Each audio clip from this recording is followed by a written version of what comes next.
Before I continue, allow me to relay a prophetic word that the Lord was pressing in my spirit.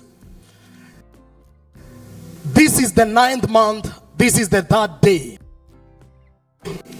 When I looked at the poster of RHEMA Feast, there were 9 pastors.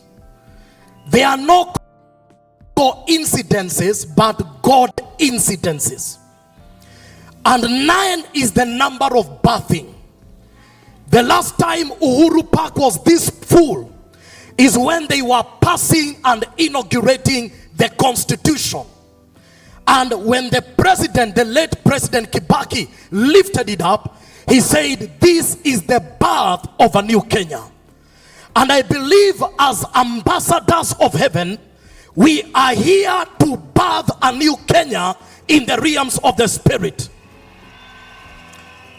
And I want to announce on this altar that on this 3rd day of the month of September 2025, the year of the Lord, let it be captured in the journals and the historical books of our land that something shifted permanently in a generation and also in Kenya.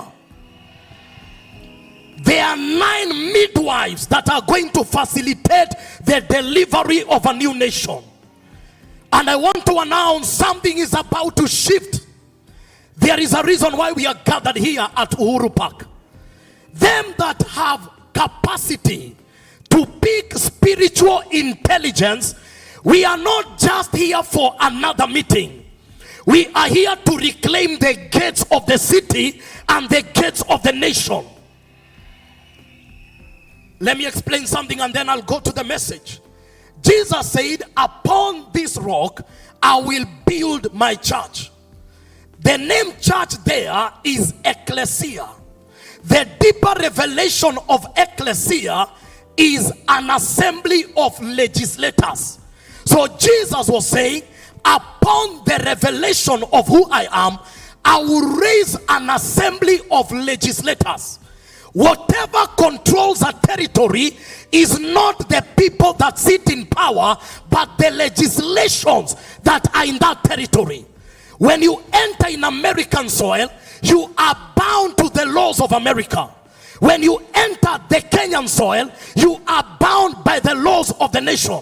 There is a room called the parliament that made the legislation. I want to tell you today, we are sitting as a divine parliament representing Kenya, and we are going to publish new legislations in the realms of the spirit. I will build my ecclesia, the assembly of legislators. Turn to that neighbor, tell that neighbor, neighbor, from today, you are not just a Christian, you are a legislator. There are laws in your family that must change. Another man must arise with a legislator anointing to rewrite the laws in your father's house. There are laws in this land that must change. Legislators must arise. And so I believe it's a new dawn. Let us go to the book of Matthew, the theme of the day. Matthew chapter number 16, beginning from verse 13 all the way to 20. Allow me to tell you, this is an apostolic teaching. There are certain scriptures that tend to lean towards prophetic ministry. There are scriptures that tend to lean towards evangelistic ministry. There are scriptures that tend to lean towards pastoral and even teaching. But there are certain scriptures in the Bible that have 100% apostolic inclination. And this is one of the scriptures. This is an apostolic tool. And I pray that God will help us to understand it. Are you ready for a Bible study? One thing I know about the young people, they are deep. If you understood mitochondria, you will understand Greek today. If you understood Bernoulli's principle,